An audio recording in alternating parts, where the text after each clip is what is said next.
Hi, everybody. Welcome to Meatheads. I'm Marc Lalone. This week on Meatheads, Derek and I will discuss nutritional supplementation, training through injury, and the best way to keep your family moving over spring break.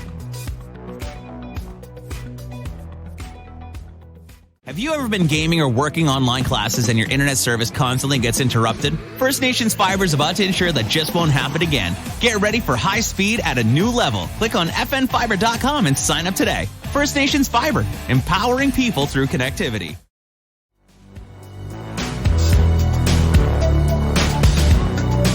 Ladies and gentlemen, welcome back to Meatheads. My name is Marc Lalone. Joining me, as always, your good friend and mine, the CEO of Total Fitness here in Kahnawake, Derek DeLille. Derek, how are you, bud? I'm doing fantastic. How are you guys? Feeling really good. As we record this, it is blizzarding outside, and I'd really love for winter to go away already. We're gonna touch on some spring break stuff a little bit later in the show, but I'm not feeling too springy right now. I'm not feeling too much like I'm ready for spring break. Like this is just. It's just enough. You know, the last time I was here, the sun was shining, the birds were chirping. I even said, "Hey, Greg, the birds are back." Yeah, it was beautiful. And the snow is coming in sideways. Awesome. So Derek and I touch base before every show, and we like to talk about some of the things that are bothering us and some of the pain and some of the injuries that we're dealing with. And we both are dealing with one right now. So we're going to touch a little bit on how to continue training when you're dealing with an injury to a body part and how to get around that. Derek, you were telling me just before you came in, you were doing your leg workout and you had to cut it short because you had to come here because you're dealing with an injury. Why don't you tell me about that? Well, see, what it is I knew I had to be here at a certain time at 11 o'clock. And my gym was only available to work out at 10. And by the time you get dressed, you get ready, it's going to be 10:15 and it's cutting short. And my workout was short to start off with. It was leg extensions first, leg curls, squats, and Romanian deadlifts. Very simple, very basic. And I'm like, okay, if I do the first two exercises, okay, that's great, but I might not have time to do the squats. So I might rush through it and just put on the heavy weight and do my sets without warming up. So I'm looking at the time, like, okay, you know what? I'm not going to skip the workout and say I'm going to do it tomorrow because I probably won't. So I'm like, okay, which exercises in my program have the best bang for the buck? Squats and Romanian deadlifts. So I took away the leg extensions and leg curls. I did an extended warm up on the squats. I did maybe 3-4 warm ups, then one heavy set to failure.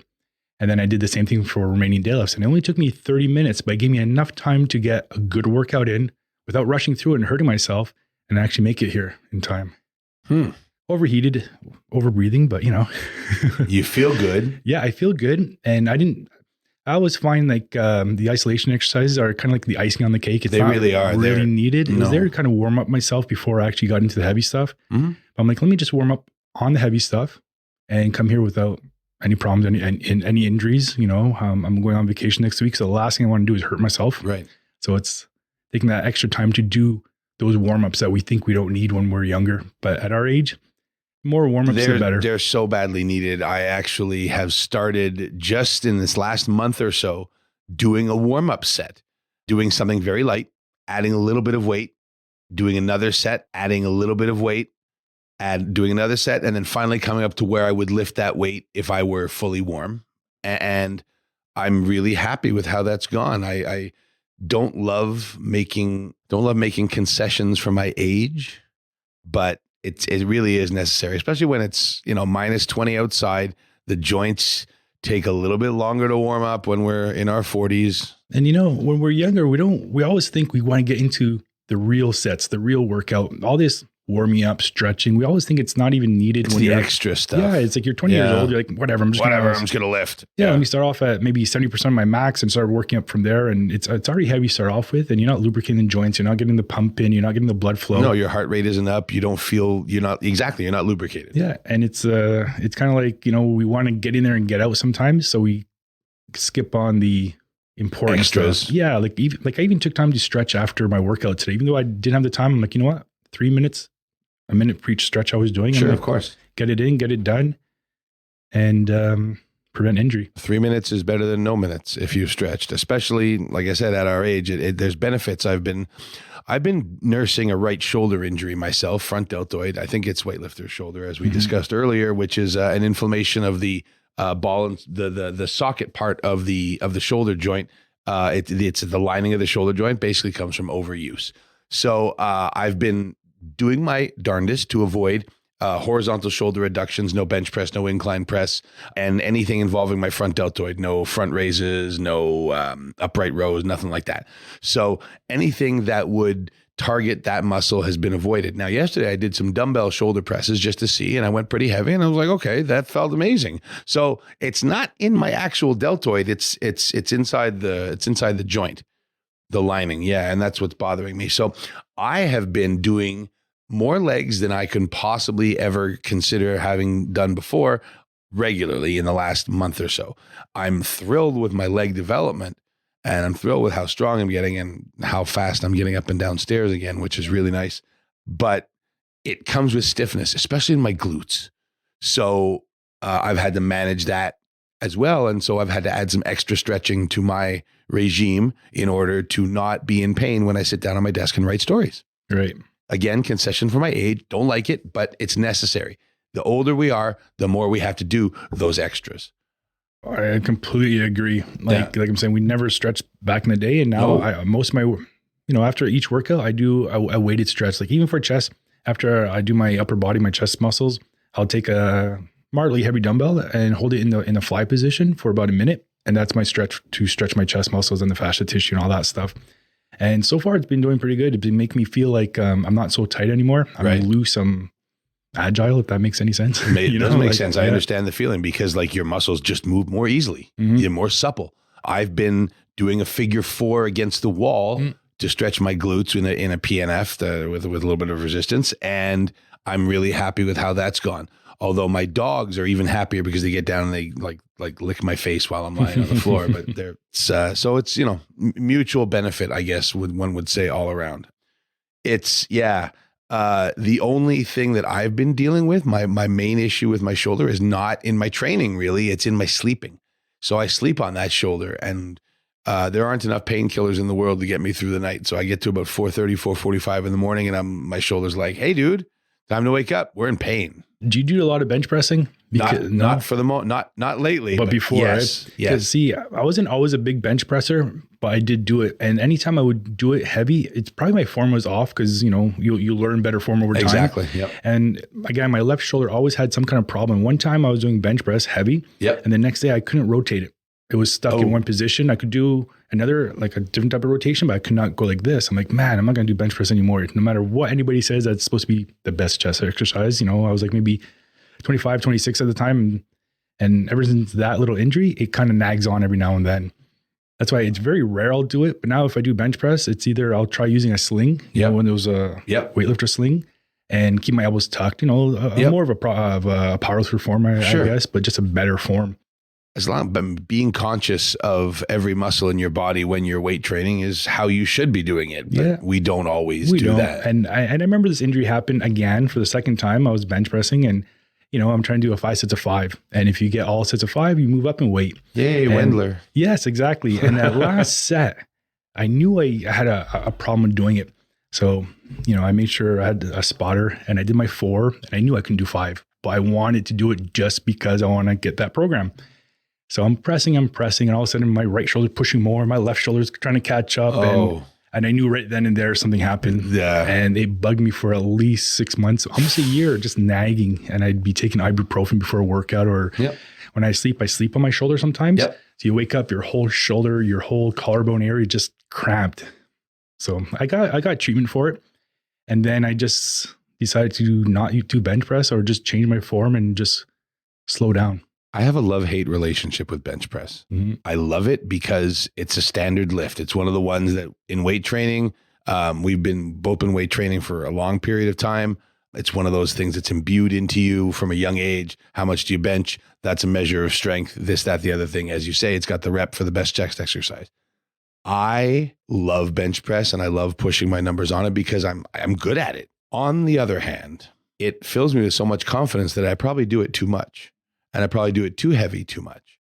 And so that direct result is the shoulder that I'm dealing with now. So I'm going to have to mitigate my bench press obsession once I return to health. And when you look at, say, pro bodybuilders, they're always saying, you know what, weight isn't everything. But in our head, we want to lift heavy. And they go on their bench press and they're warming up with 1 plate, 2 plate, 3 plate, 4. Then they start working on their 5th plate for sets. I'm like, you look at these pro bodybuilders, like, you guys say don't train heavy, but God, you're lifting 45 plates for like sets of 6, 8, you know? And I'm like, how do you tell us don't train heavy?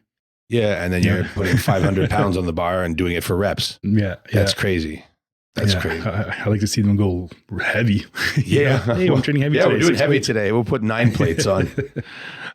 Although Ronnie Coleman, sad sight, man. Watching him get around the gym. He's still huge, but he's on crutches. He's not getting around well. It's I saw a TikTok video of him or some YouTube video, and he was with this young boy. He calls him his illegitimate son. Yeah. I don't know the story behind it, but he's working out with him, and he's sitting down. He's got his walker or his crutches, cane, his crutch, and he still got the arms. And I'm looking at him like, we used to watch him work out like in awe. And he's always like, there's one thing I regret was not going for that second rep on the 800-pound deadlift he was doing.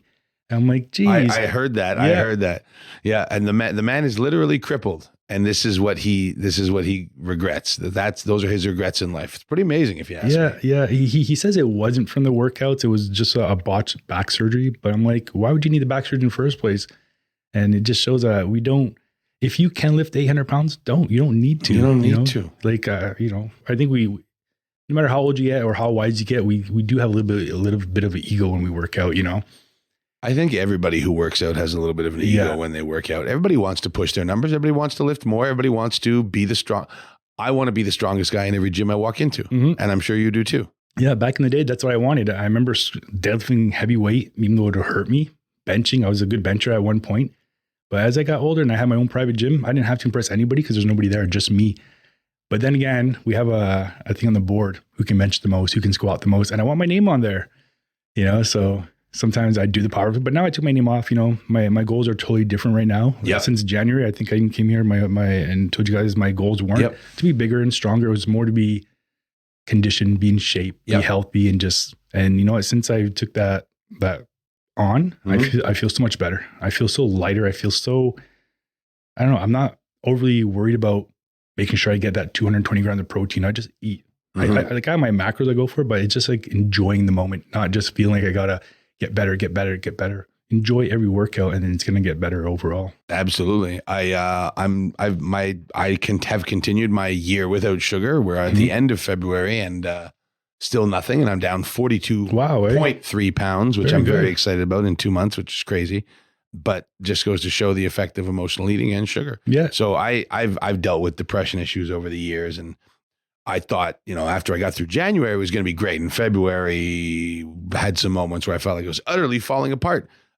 But that seems to have passed again, and I've gotten through the dark nights of the soul. So my focus is like, how can I continue this trend of being better every day a little bit? So I'm taking supplements. Are you currently taking any supplements yourself? I've always taken supplements. Even when I look at old pictures of myself in the background, there's always a can of protein in there. Yep. There's always some kind of a creatine, a pre-workout, a BCAAs. It was always something. I always felt like I want to have some kind of edge. Yep. If it's placebo, who knows? Who cares? If I'm taking it and it's going to give me the impression I'm going to work out harder, you likely will work out harder. Exactly. So you ever find in January, we'll use January as an example, everybody buys a healthy food, all their supplements, they take it, and they're at the gym every day doing their cardio, doing their workouts all the time. Yep.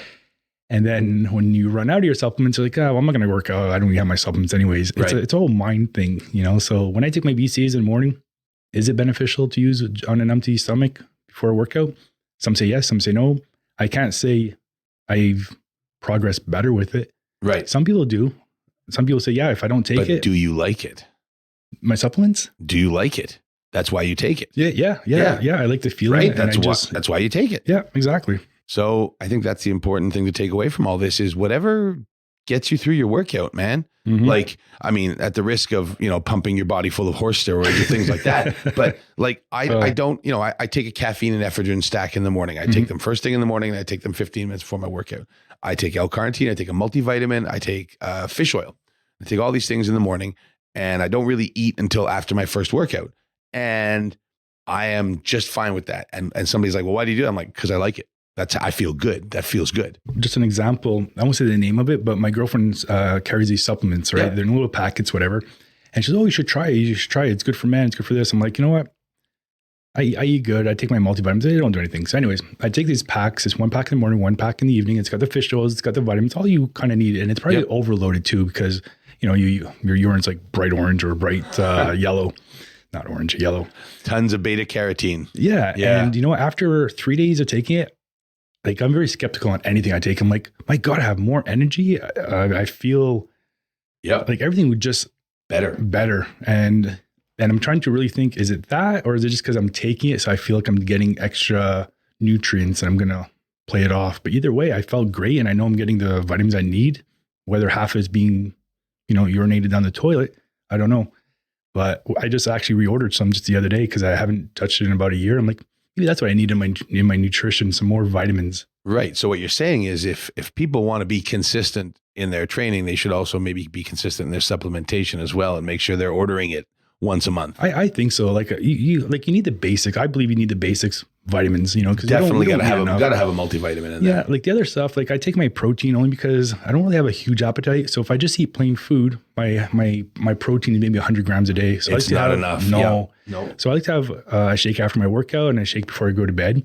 And that supplies me with another 100 grams, let's say. And it fills your tummy with an easily digestible food before bed. So you're not eating. Exactly. And the protein I use, it's like a mix of different types of protein. So it's not quick acting. It doesn't have like all these other stuff in there. It's kind of like a meal replacement, I guess. Yeah. Slow digestion. Yeah. Is it casein? Yeah. It's casein. It's got the whey. It's got the whey concentrate. Yeah. Stuff like that. So. Yeah. A lot of people swear by casein protein as a great nighttime protein because it's a slow digestible one and it doesn't require a ton of energy out of your body. So you can, I've heard the argument made that eating before bed takes energy out of your body where you could be using to recuperate. So there's something to be said for that.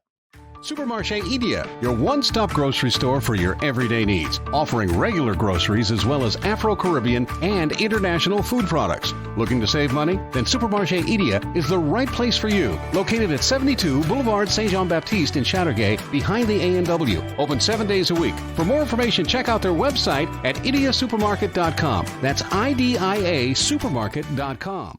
So we touched on this earlier. You mentioned very briefly that you were going away next week. That's spring break, I assume, for your kids. I am not going away next week, but my kids are also on spring break, one from college, one from high school. And I don't really have a ton of plans for them right now. So like my kids are too old to go to camps and one of them can drive themselves around. So she's probably planning a road trip. But I thought it might be fun for us today to come up with our top 5 ways to keep active with your family on spring break. So, Derek, I'm going to go ahead and give you first pick. What is your number one way? And you can't say leaving the cold and going somewhere warm and running on the beach. Sorry. That's only for people who aren't going away next week. Well, my kids aren't going anywhere, just me this time. Oh, so, tough break for them. Yeah. Well, if I can get them off their computers and internet, going outside, going sliding at our local park right across the street. I have a really big park. They have, they make snow. Yep. You know, they push the snow up, they make the snow, and they do a really good job in our area. And they have a skating rink. So skating, outdoor skating and sliding. Whoa. I know. You can pick one or the other. Okay, friend? Because we got a list here. Let's do the sliding. All right. So you took sledding. All right. I'm going to actually make a call here and say, because I wrote it down and this is one of my topics, it's not the same as sledding. I'm going to say inner tubing. There's a mountain up north in Saint Sever where you could right near, it's right off the highway. I believe it's exit 59 in Saint Anne des Lacs, right off the highway. And you can take your kids up there and for like $20, they give you inner tubes. You walk up the hill, you go down these massively curated ice slides on these really fun, safe inner tubes with straps and all the rest of it.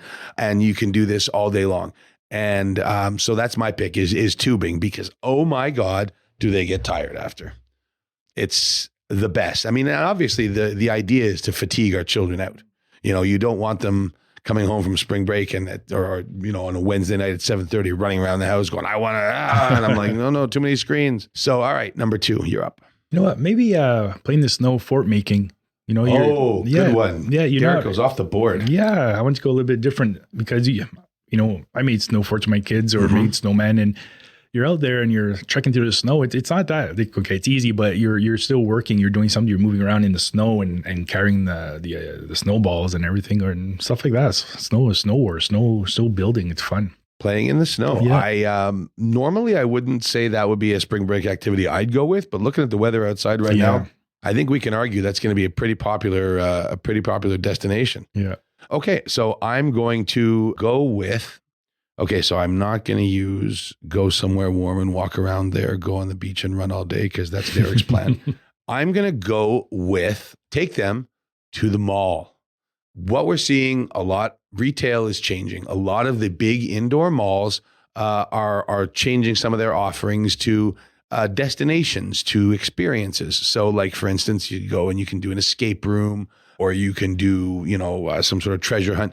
But what I like about malls is they offer up the opportunity to go walk 5 to 8 kilometers without ever having to go outside in the wintertime. Really? And I hate, like this winter has been, every winter gets worse for me. Like I walk my dogs every night and last 2 nights ago, like I wiped out twice on a 20-minute walk. Like I ate it, man, hard on the sidewalk. And I'm falling in double-digit numbers this winter. And I'm like, enough is enough.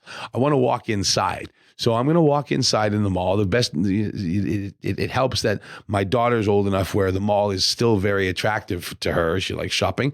And, my kids will go to escape rooms and we can grab lunch at a food court and then nobody has to argue over what they want. And then we can go back to walking around again. Which mall?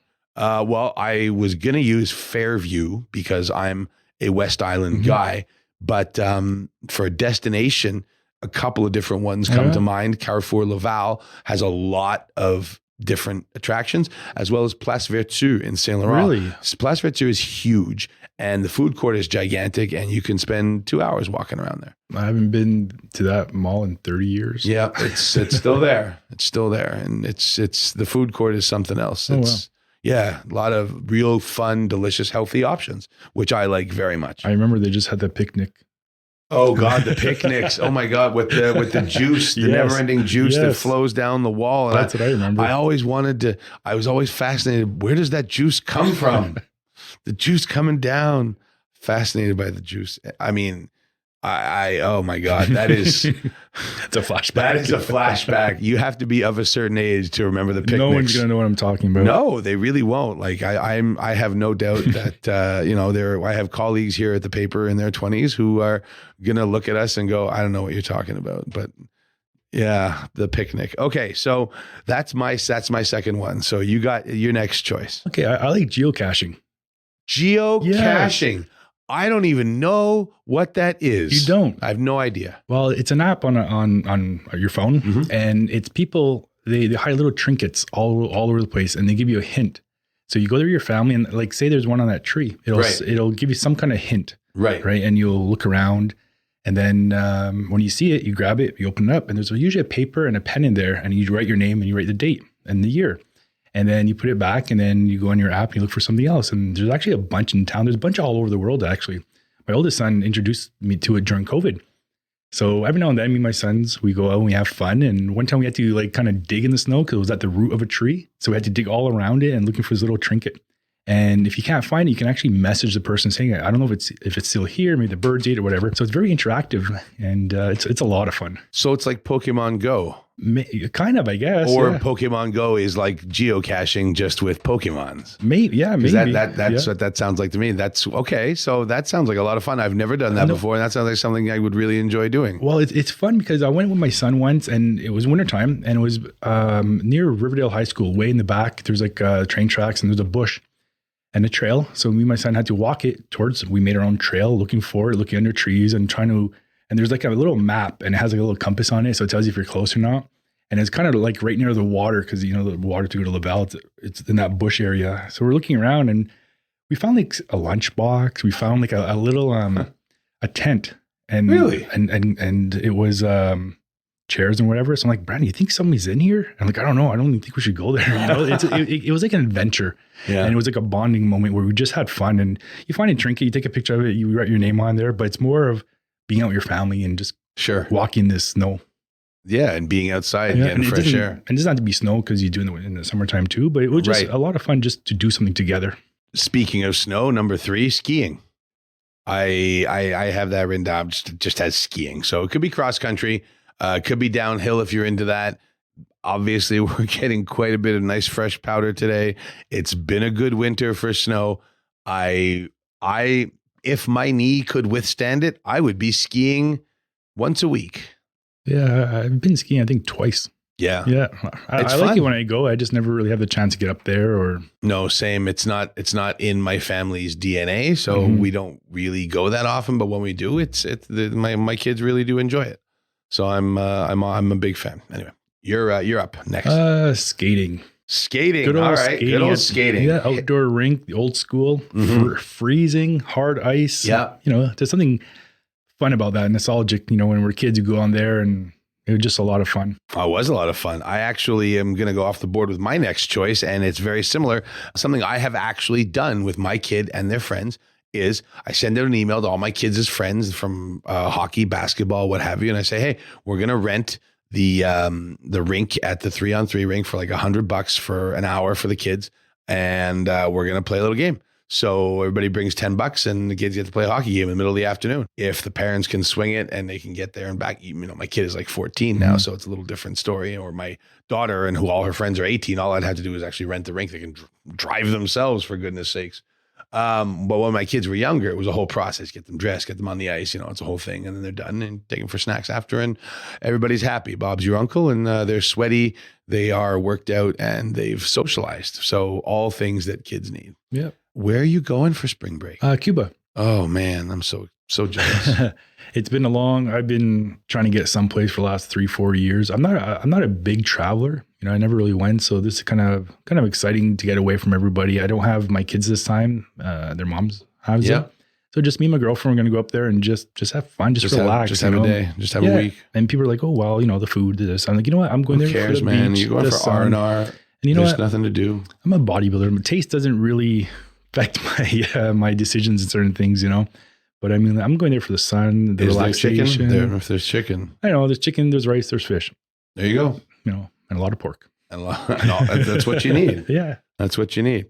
All right. Well, Derek, it's been a pleasure as always. I really hope you have a wonderful time when you're away next week on spring break. I will still be here where the CEGEP playoffs, the CEGEP hockey playoffs, are starting the week of spring break. So there's no going away for my family and there's no going away for my kids. So my daughter will start playing against the John Abbott Islanders, take on the CEGEP Saint Laurent. Oh, what is the name of their team? I have no idea. The CEGEP Saint Laurent women's team at John Abbott on either Thursday or Friday during spring break. So that's going to be my week. Thank you all for listening. Derek, it has been a pleasure as always. Derek, joining me, Derek DeLille, the CEO of Total Fitness here in Gunawaga, the fitness resource for all your needs. Anything you could possibly consider, Derek has the answer for. Thank you all for listening. This has been Meatheads. I'm Marc DeLille. Thanks for listening to Meatheads, and please check out our other podcasts on Apple, Spotify, or Google, or anywhere you listen to podcasts. Check out the front page and the beating table.